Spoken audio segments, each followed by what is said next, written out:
Hello, all, and I now wanted to have a discussion about evil and discuss what Leibniz was trying to do in regards to freedom and the problem of determination and wrap up his video sequence on my channel. So I wanted to start with looking at him as a sort of scholastic synthesis of different medieval thought and what to make of a kind of Christian metaphysics out of it, as I mentioned in my last video on the monad. And so now I wanted to perhaps look at his idea of freedom with archetypes, as in the sort of ontology of a archetypal nature within us. He wants to say that he is a rationalist after all.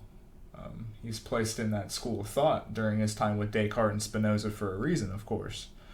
And so he wants to really just get at the idea that there is no real equilibria established. And this is a very, far cry from today's world, where, you have a sort of nature and you're never in this sort of indifferent way of going about things, but ultimately the gift of reflection, if you will, being able to reflect afterwards and find the rational idea. This is why he uses Peter in his metaphysical system as an example, ultimately because Peter rejects him at first, but then he reflects back and sees and accepts the love of God in the end, because he comes up with a rational acceptance of him. And so I think that's important to distinguish Leibniz as opposed to his contemporaries in this time, where Descartes very much gets sort of wrapped in the deist sort of creation of the world, and then God just let us be, and that's how we have freedom and the freedom of choice. Leibniz is saying that there's a teleology to this.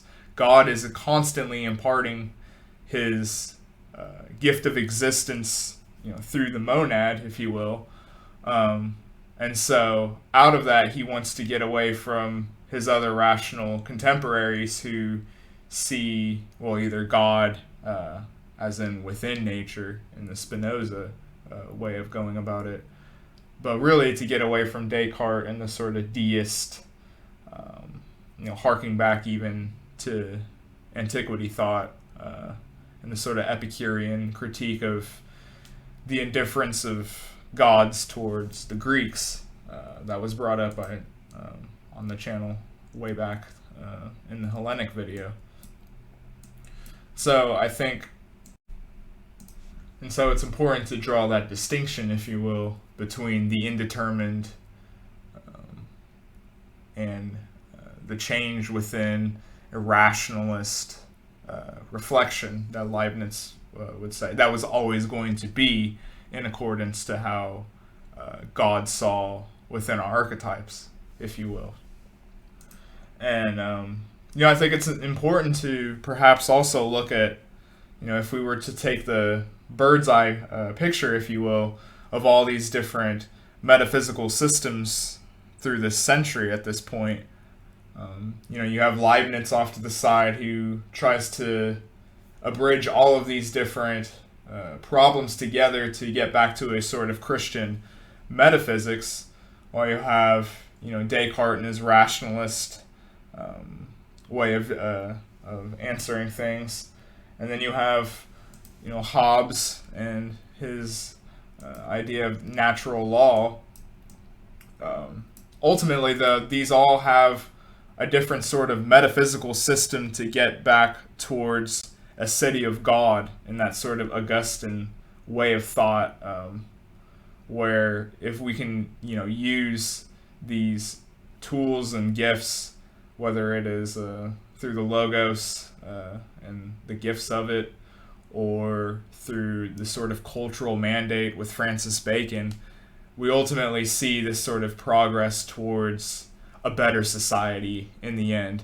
And I think that's really important to perhaps distinct from today's world, and seeing how these different thinkers thought of progress ultimately, though, in different ways, and how we could get towards this, heaven on earth, as it were, towards today now, where it's mocked. And if you showed that sort of sincerity, I think you would be made fun of.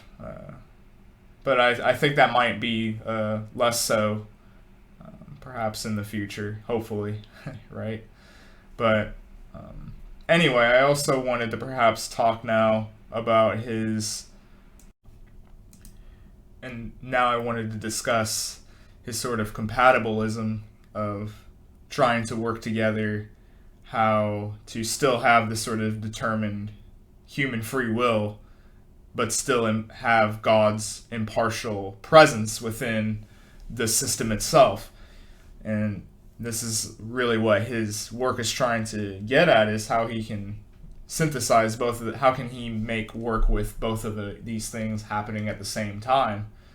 And he looks at it from the sort of teleology of us within us, where there can't be any sort of external factors for why we change our nature.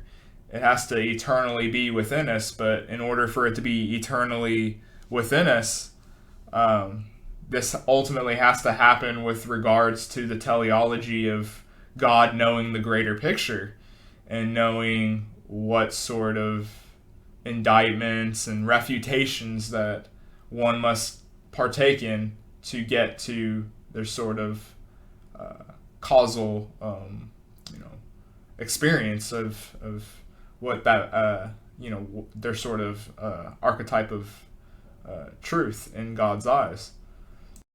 But of course to Leibniz, that only happens if you reflect and find this sort of clear and distinct ideas. This is sort of how he would be in debt to Descartes and Spinoza and his contemporaries at the time, of reason leading towards what God ultimately has in store for you. And you can really see that Leibniz's thought is seeped deep in the Christian system, even towards this day. The sort of Christian arguments that you see even by your own grandmother or something like that. She would likely use the sort of teleology and knowledge of God only being the one who has the sufficient reasoning to know why evil is the way it is. If God knows all, he still chose to have evil exist. And this is how he really jumps to the best of all possible worlds, despite choosing Peter and Judas to exist. This is because he knows the greater picture, the constant ramifications, if you will, of having an experience within an interactive God that sees a greater picture that you ultimately can't. This transcends the sort of metaphysical reasoning even. This means that ultimately that he chose his own reasons for having this sort of creation beyond our own reasoning of understanding in a kind of clear and distinct way. I believe that he gets at. And anyway, to really wrap up Leibniz, I really do respect and feel indebted to researching for these videos on him. I had a lot of fun doing them, and I hope you guys have been enjoying watching them, and I'll see you guys for the next one.